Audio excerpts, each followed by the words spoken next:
Hello dear students, this is the class of Offshore Production and Drilling Engineering for 6th semester Petroleum Engineering students.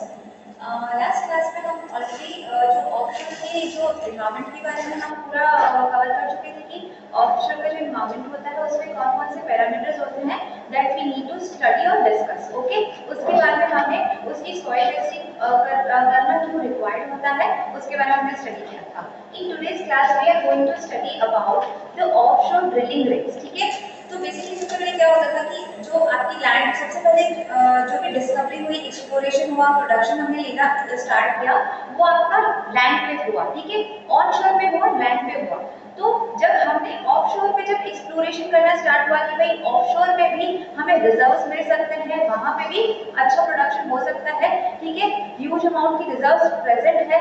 तो starting में क्या हुआ, जो आपकी land पे जो रिग्स प्रेजेंट थी उन्हीं रिग्स को यूज करके ऑफशोर में हमने प्रोडक्शन लेना शुरू किया. ठीक है, लेकिन अब उसकी कुछ लिमिटेशंस थी. ठीक है, जैसे जैसे वाटर का लेवल हाई होता जाता है, वाटर की डेप्थ जो हाई होती जा रही थी, उसकी वजह से उसकी कुछ लिमिटेशंस थी. इसलिए जो आपकी ऑफशोर की पूरा जो ड्रिलिंग रिग यूनिट होता है वो कम्प्लीटली डिफरेंट होता है. ठीक है, तो बेसिकली हम जो ऑफशोर की जो ड्रिलिंग रिग यूनिट है अकॉर्डिंग टू वाटर डेप्थ, ठीक है, कि उसका वाटर डेप्थ कितना है, तो हम यहाँ पे पढ़ने वाले हैं offshore mobile drilling units. Mobile का मतलब कि जो मूवेबल हो सके. ठीक है, जिसको हम एक प्लेस से, जहाँ पे जैसे कि हमें एक पर्टिकुलर लोकेशन पे हमें ड्रिलिंग करनी है, ठीक है, वहां पे वेल ड्रिल हो गया, उसके बाद में उस पर्टिकुलर पूरे रिग को हम मूव करके, ठीक है, उस पूरा यूनिट को, नॉट ओनली द रिग, उस पूरा जो रिग यूनिट होगा, जो हमारी रिग वेसल होगी, उसको हम मूव करके उस लोकेशन से दूसरी लोकेशन पे मूव कर सकते हैं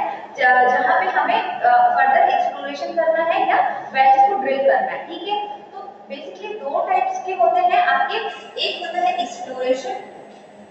ठीक है, एक्सप्लोरेशन यूनिट्स होते हैं, दो टाइप के यूनिट्स होते हैं ड्रिलिंग रिग्स के लिए, या दो टाइप्स के कह सकते हैं प्लेटफॉर्म होते हैं, एक्सप्लोरेशन एंड जो दूसरा है वो है डेवलपमेंट. ठीक है, डेवलपमेंट फेज के लिए. तो एक्सप्लोरेशन का मतलब जब हम एक्सप्लोर कर रहे हैं, वी आर नॉट श्योर कि वहां पे हमें ऑयल का रिजर्व का अमाउंट मिलेगा. ठीक है, we are just exploring it कि वहां पे कितना अमाउंट हमें एस्टिमेशन करना होता है, वहां पे रिजर्व है या नहीं है. ठीक है, कितने अमाउंट का रिजर्व है. तो जब एक्सप्लोरेशन के पर्पस के लिए तो हम श्योर भी नहीं होते कि वहां पे हमें ऑयल मिल भी सकता है, नहीं भी, या जो हमारा हाइड्रोकार्बन है वो मिल भी सकता है, नहीं भी मिल सकता है. तो एक्सप्लोरेशन के पर्पस से हम मोबाइल यूनिट्स यूज करते हैं. ठीक है, लेकिन जहां पे हमें फिक्स्ड मिल जाता है कि उस पर्टिकुलर एरिया में, पूरे एरिया में अब ये इस जोन में मिल गया, इतने अमाउंट का रिजर्व है, तब हमें क्या करना होता है, फिर डिफरेंट बहुत सारे वेल्स ड्रिल करके और उस एरिया को डेवलप करना होता है. ठीक है, तो उस पर्टिकुलर उस फेज को हम कहते हैं डेवलपमेंट फेज.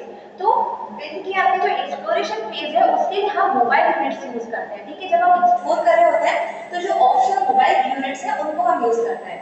ठीक है, तो अब ऑफशोर मोबाइल यूनिट भी डिफरेंट टाइप की होती है according to the water depth. की वाटर डेप्थ इज इंक्रीजिंग, हम बहुत डिफरेंट टाइप के मोबाइल यूनिट्स को यूज करते हैं. तो जो आपकी ऑफशोर ड्रिलिंग यूनिट्स हैं, ठीक है, तो हम वाटर डेप्थ के बेसिस पे, तो हमें सबसे पहले समझना होगा ऑफशोर के लिए बेसिकली एक स्टैंडर्ड क्लासिफिकेशन है, उसके अकॉर्डिंग वाटर डेप्थ को तीन क्राइटेरिया में हमने डिवाइड किया है.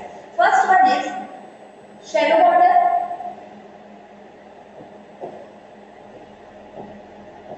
ठीक है, second one is deep water and the third one is ultra deep water.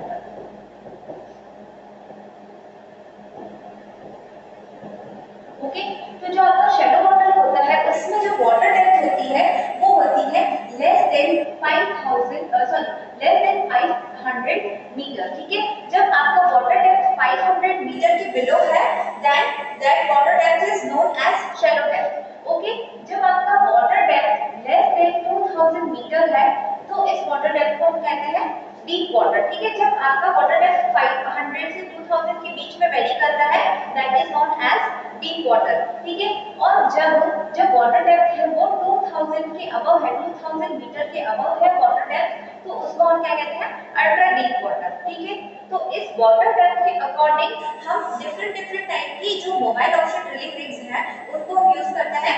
तो ये इस तरीके से उनका क्लासिफिकेशन हम देखते हैं. ठीक है, तो So these mobile offshore drilling rigs are broadly classified into two types. First one is shallow water drilling units and second one is deep water drilling units. ठीक है, shallow water जो हमारी 5000 मीटर से कम या कम जो लेस डेप्थ पे use होती है, shallow water डेप्थ पे यूज होती है, वो हमारी shallow drilling water units है, ठीक है। और जो हाई डेप्थ पे यूज होती है, जो कि वो हम कह सकते हैं कि 500 मीटर से अबव की डेप्थ पे जो हमारी ड्रिलिंग अगर हमें करनी है, अगर वाटर की डेप्थ या जो सी वाटर का डेप्थ है वो ज्यादा है 500 मीटर से, तो जो हमारी ड्रिलिंग रिग्स होती है वो डीप वाटर ड्रिलिंग यूनिट्स है, ठीक है। तो जो आपकी शैलो वाटर ड्रिलिंग यूनिट्स है उसके बेसिकली दो टाइप्स है। First one is submersible rigs, ठीक है, जिसको हम क्या कहते हैं, ड्रिलिंग बार्जेस भी कहते हैं। तो जो ये आपके ड्रिलिंग बार्जेस है, सबमर्सिबल रिग है, ये सबसे स्मॉलेस्ट डेप्थ के लिए यूज होती है। तो इसका जो क्राइटेरिया होता है बेसिकली अराउंड 50 मीटर्स के अराउंड, सॉरी 50 फीट के अराउंड हम इसको यूज कर सकते हैं। हमारी सबमर्सिबल रिग है जिसको हम ड्रिलिंग बार्ज भी कह रहे हैं, ठीक है। इस तरीके की दिखती है, ये आपको मैं बताऊंगी, ठीक है। नेक्स्ट आपकी है जैकअप रिग, ठीक है। और अगर हम हमारा जैसे 50 फीट से वाटर डेप्थ इंक्रीज हुआ, अराउंड जो जैकअप रिग है वो हम अराउंड 400 से 450 metre sorry feet water depth के अलाउ हम यूज कर सकते हैं, ठीक है। जो नेक्स्ट आपकी है डीप वाटर ड्रिलिंग यूनिट्स है, that is drill ship and semi submersible drilling units, ठीक है। बहुत ज्यादा डीप वाटर है, अल्ट्रा डीप वाटर है, तो हम प्रेफर करते हैं सेमी सबमर्सिबल ड्रिलिंग यूनिट्स को यूज करना। तो ये आपके चार टाइप के ड्रिलिंग मोबाइल ड्रिलिंग यूनिट्स हैं जिनके नाम है सबमर्सिबल रिग्स, जिसको हम ड्रिलिंग बार्जेस भी कहते हैं, ठीक है। ये एक बोट टाइप का होती है, अभी हम पिक्चर्स में देखेंगे, ठीक है। नेक्स्ट आपकी जैकअप रिग, उसके next drill ship and the last one semi submersible drilling unit, ठीक है। तो ये आपकी ड्रिलिंग यूनिट थी जो हम ऑफशोर एनवायरनमेंट में यूज करते हैं। तो सबसे पहले हम देखेंगे ड्रिलिंग बार्जेस के बारे में पढ़ेंगे, दैट इज सबमर्सिबल रिग, ठीक है। तो आपकी जो सबमर्सिबल रिग है ड्रिलिंग बार्जेस बेसिकली ये बोट टाइप की स्ट्रक्चर्स होती है, स्मॉल काइंड ऑफ स्ट्रक्चर्स होती है।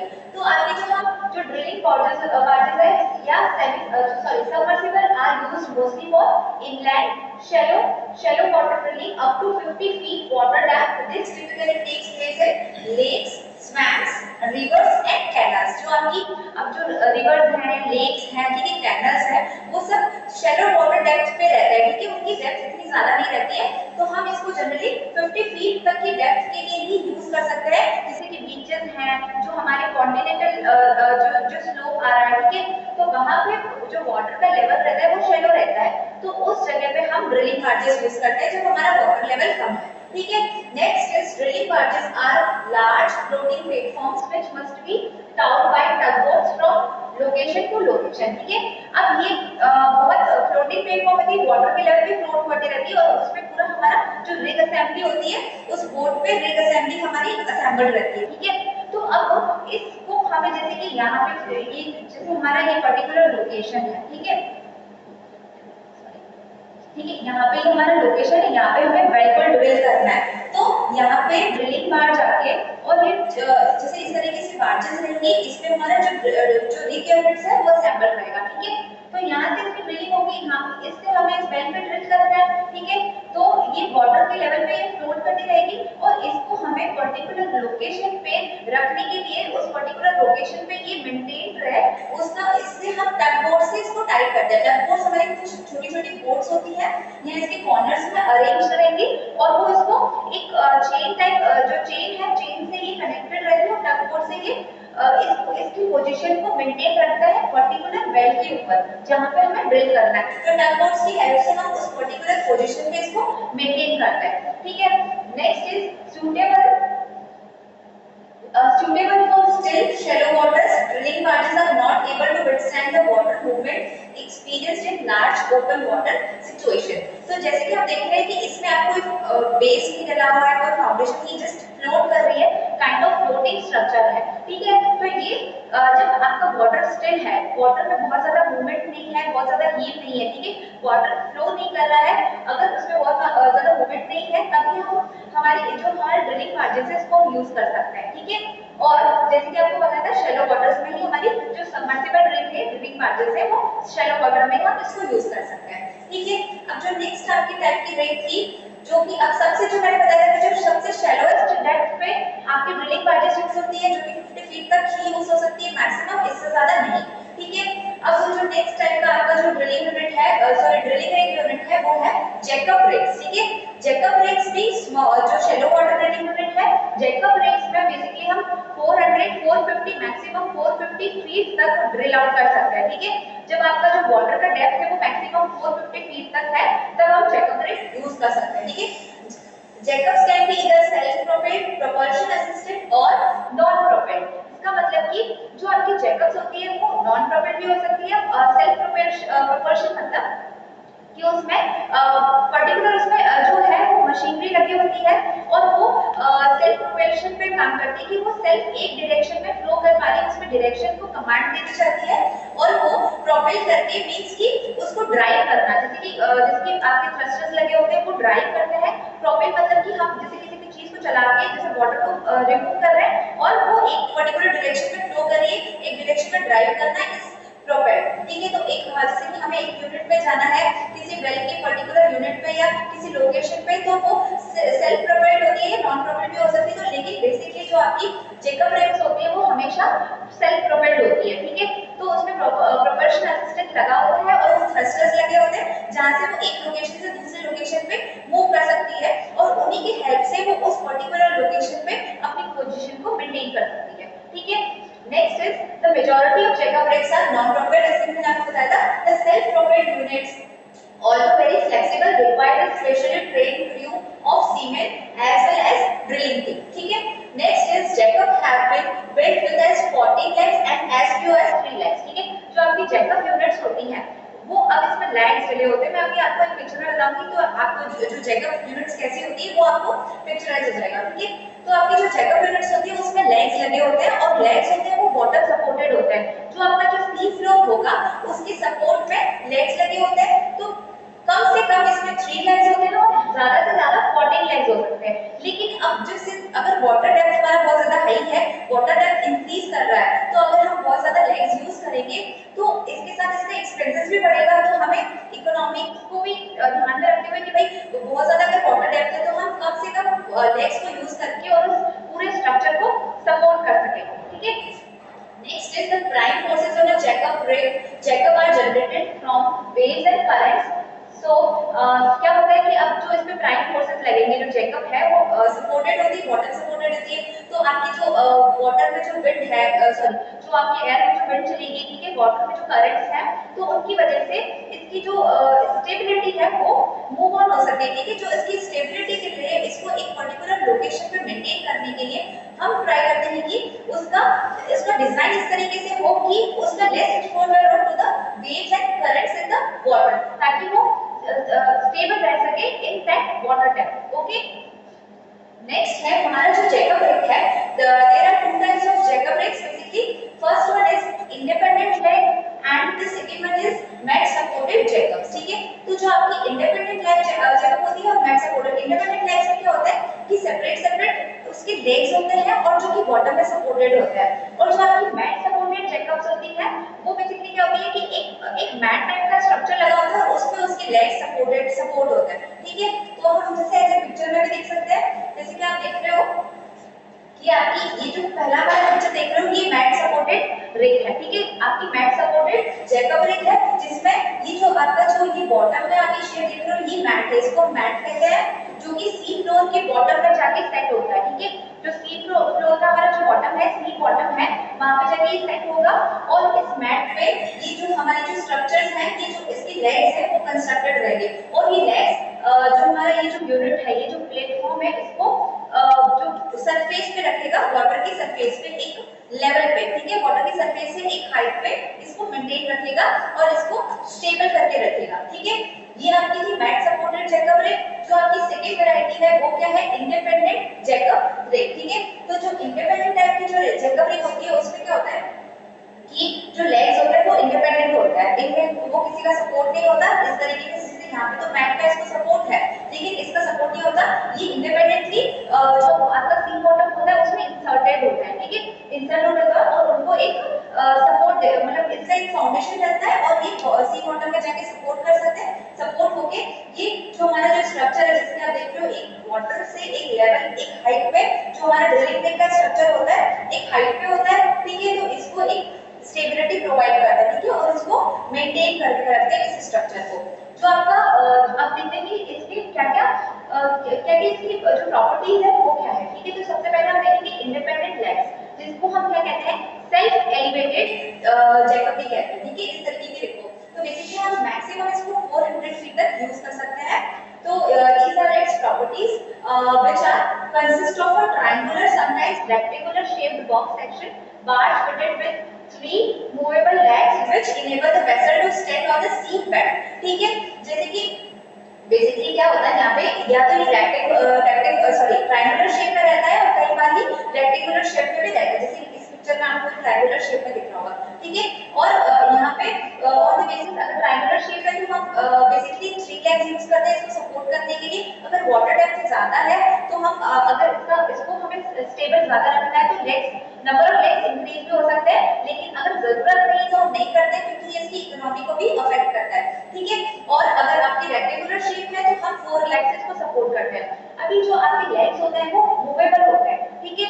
जैसे कि अब हम इसको मोबाइल यूनिट्स क्यों कह रहे हैं, ड्रिलिंग से यूनिट को हम मोबाइल यूनिट्स क्यों कह रहे हैं कि भाई एक जगह पे काम हुआ, हमने ड्रिल किया वेल को और फिर हमने पूरा हम जो यूनिट है वो मूव करके हम दूसरी जगह पे उसी यूनिट को यूज करके वहां पे ड्रिल कर सकते हैं। तो जो आप ये लेग्स देख रहे हो, ये जो इसके ट्रायंगुलर शेप की जो जैकब है, ये हमारे सेल्फ एलिवेटेड जैकब है, इसकी लेग्स है। तो ये जो लेग्स है हमने अब एक जगह पे फाउंडेशन डाली, यहाँ पे हमने इसको सपोर्ट किया, इसने स्ट्रक्चर को सपोर्ट कर दिया, ठीक है। वहां पे बिल्डअप हो गई और यहाँ पे ड्रिल हो गया। अब जब इसका काम पूरा हो जाता है तो क्या होता है कि जो ये इसकी लेग्स है इसको ये वापस पुल आउट कर दिए जाते हैं और पूरा का पूरा जो असेंबली है उसके लिए हम कुछ जो शिप्स होती हैं, शिप्स जिनका जो हैवी वेट शिप्स होती है कि भाई वो ज्यादा लोड को कैपेबल, मतलब ज्यादा लोड की कैपेसिटी होती है, ज्यादा लोड को कैरी करने की कैपेसिटी होती है, तो उन शिप्स का यूज करके और एक यूनिट्स को हम एक प्लेस से दूसरे प्लेस पे हम मूव करते हैं और वहां पे इनका फिर से यूज किया जाता है, ठीक है। तो जब इंस्टॉलेशन होता है, जैसे कि आप इस लोकेशन में इंस्टॉलेशन हो तो फिर से इनके जो लेग्स है वो मूव करते हैं to the bottom of that sleep bed, ठीक है। तो फिर बॉटम में जाके ये सपोर्ट होता है, बॉटम में कुछ हाइट तक ही इंसर्टेड रहता है, ठीक है। Next is can work in water depth up to approx 120 meters or we can say 400 meters। जैसे हमने आपको बताया था कि जो आपकी सबसे पहले मैंने बताया था कि सबमर्सिबल रिग्स होती है वो 50 फीट तक मैक्सिमम काम कर सकती है। जो आपकी ये इंडिपेंडेंट जो जैकब रिग्स होती है या दोनों टाइप की जो जैकब रिग्स है, जो इंडिपेंडेंट भी है और मैट सपोर्टेड भी बताई थी, तो ये जो जैकब रिग्स होती है वो मैक्सिमम 400 फीट तक काम कर सकती है, ठीक है। Next is transported in long sea passes using submersible heavy lift ships. मैंने आपको बताया था कि इनका ट्रांसपोर्टेशन हम करते हैं एक प्लेस से दूसरे प्लेस में, हम इनको मूव ऑन करना है तो हम क्या करेंगे, कुछ हेवी लिफ्ट शिप्स होती है पर्टिकुलरली इनकी ट्रांसपोर्टेशन के लिए डिजाइन की जाती है, उसके थ्रू हम इनका ट्रांसपोर्ट करते हैं एक लोकेशन से दूसरे लोकेशन पे, ठीक है। Next is thrusters unit enable the vessel to maintain position while the legs are lowered to the sea beds and hull is jacketed into position clear of wave action। कि अब thrusters लगे होते हैं, thrusters kind of propellers होते हैं, ठीक है, जो वाटर को मूव करते रहते हैं, उसको प्रोपेल करते रहते हैं, ठीक है। तो प्रोपेल करेंगे तो वो एक डायरेक्शन में फ्लो करने के लिए हो जाता है और वही thrusters at the same time thrusters propellers होते हैं काइंड ऑफ, तो वो क्या करेंगे, इसको एक पोजीशन पे मेंटेन करने का काम करना है, ठीक है। एक पोजीशन पे ये मेंटेन रखेंगे थ्रस्टर्स की हेल्प से, वो पर्टिकुलर पोजीशन पे मेंटेन करती है और फिर हमने देख लिया कि ये पर्टिकुलर पोजीशन पे आ गई है, ठीक है। उस पर्टिकुलर पोजीशन के बाद जब इसके जो लेग्स हैं वो उनके लोअर किए जाते हैं, सीबेड के थ्रू ये इंसर्ट होते हैं और इसका इंस्टॉलेशन हो जाता है, ठीक है। तो फिर ये वर्क कर सकती है उस पर्टिकुलर लोकेशन पे वेल को ड्रिल करने के लिए। Next is mat supported jackup, ठीक है। अब ये जो जैकब का दूसरा टाइप है मैट सपोर्टेड जैकब, आप पिक्चर में देख चुके थे कि जो मैट होता है यू शेप में जनरली मैट होता है और मैट के ऊपर जो लेग्स होते हैं वो आपके सपोर्टेड होते हैं, ठीक है। These are designed for areas of low soil shear value where clearing resources must be kept low, ठीक है। मतलब अब जैसे कि आपका जो वहां पे क्ले कंटेंट बहुत ज्यादा है, ठीक है, उस पर्टिकुलर जो बॉटम है वहां का जो सी फ्लोर का बॉटम है, ठीक है। मैंने जैसे आपको बताया कि सी फ्लोर के अब हर लोकेशन की जो कंप्रेसिव स्ट्रेंथ है वो डिफरेंट रहती है, तो अब सी फ्लोर का बॉटम है उसमें इतनी कैरी कैपेसिटी नहीं है, अगर जो हमारे लेग्स है वो अगर अंदर धंसने लग जाए, ठीक है, वो लोड बेयर नहीं कर सके वहाँ की पर्टिकुलर जो रॉक है, ठीक है, अगर वहाँ पे स्वैम्प्स है, ठीक है, तो वो धंसने लग जाएंगे, वो उस प्लेटफॉर्म को उठा के नहीं रख सकते। तो इसलिए ऐसे पर्टिकुलर स्ट्रक्चर्स में हम मैट सपोर्टेड चेकअप रिग्स को यूज करते हैं, ठीक है। तो जैसे कि जो जिसकी शेयर वैल्यू लो है या कंप्रेसिव स्ट्रेंथ है कि जो कि लो है, ठीक है, वो लोड को बेयर नहीं कर सकती, तो उस लेग्स को हम मैट का सपोर्ट देते हैं ताकि वो जो हमारी स्ट्रक्चर है उसको स्टेबल रख सके, ठीक है। The mat is connected to all of the legs with such a large area in contact with the soil bearing presence of 5 to 600 pounds square feet usually exist, ठीक है, कि ये जो प्रेशर उसमें प्रेशर एक पर्टिकुलर एक जो leg है हमारा प्रेशर लगाएगा 5 to 600 पाउंड स्क्वायर फीट का प्रेशर लगाएगा, और जो आपका मैट होता है वो मैट सारे लेग्स से कनेक्टेड रहता है, ठीक है, सारे लेग्स मैट पे सपोर्टेड रहते हैं और फिर मैट ही बॉटम पे जाके इंसर्ट होता है सी पैड में, ठीक है। An advantage of mat type jackup is that minimum penetration of the seabed takes place perhaps 5-6 feet compared with the penetration of perhaps 40 feet on the independent leg jackups. तो इसका advantage क्या है कि जो आपकी मैट सपोर्टेड जैकअप्स होती हैं वो जो बेड में पेनिट्रेशन है वो बहुत कम करती है, around 5 to 6 feet he penetrate करती है बेड सी बेड को अंदर, ठीक है, जाके वो सपोर्ट प्रोवाइड करती है। लेकिन इसके कंपैरिजन में अगर हम इंडिपेंडेंट जैकअप्स की बात करें तो वो जो सी बेड है उसमें उसका पेनिट्रेशन ज्यादा रहता है, अराउंड 40 फीट के अराउंड रहता है, ठीक है, इससे कम भी हो सकता है, ज्यादा भी हो सकता है। नेक्स्ट वन इज अगर मैट सपोर्टेड जैकअप रिग्स के डिसएडवांटेजेस की बात करें तो first one disadvantage of this rig is of mat type unit is the need of fairly level sea bed, ठीक है। अब जो आपका सी बेड है, ठीक है, अब हम मैट से उसको सपोर्ट कर रहे हैं हमारे लेग्स को, तो जो सी बेड है वो एक लेवल पे होना चाहिए, ठीक है, उसका पर्टिकुलर एक लेवल होना चाहिए, उसमें स्लोप नहीं होनी चाहिए, स्लोपिंग टेंडेंसी बहुत ज्यादा नहीं होनी चाहिए, लेकिन अगर जो हमारा सी बेड है उसकी स्लोपिंग टेंडेंसी बहुत ज्यादा है और तो वो जो लेग है वो अधिक साइज का हो जाएगा और मैट जो हमारा प्लेटफॉर्म है उसको वो इंक्लाइन पोजीशन पे रख देगा, ठीक है, लेकिन हम हमारे प्लेटफॉर्म के स्ट्रक्चर को एक पर्टिकुलर स्टेबल डायरेक्शन में रखना चाह रहे हैं, हॉरिजॉन्टल रखना चाह रहे हैं, तो जो जो आपका सी बेड का बॉटम होता है वो स्लोपिंग टेंडेंसी उसकी स्लोप नहीं होनी चाहिए, वो फेयरली एक लेवल पे होना चाहिए, ठीक है, उसमें स्लोप नहीं होनी चाहिए, around sea bed slope of 1 to 1/2 degree is considered to the limit, ठीक है, मैक्सिमम जो स्लोप की लिमिट है जो सी बेड की है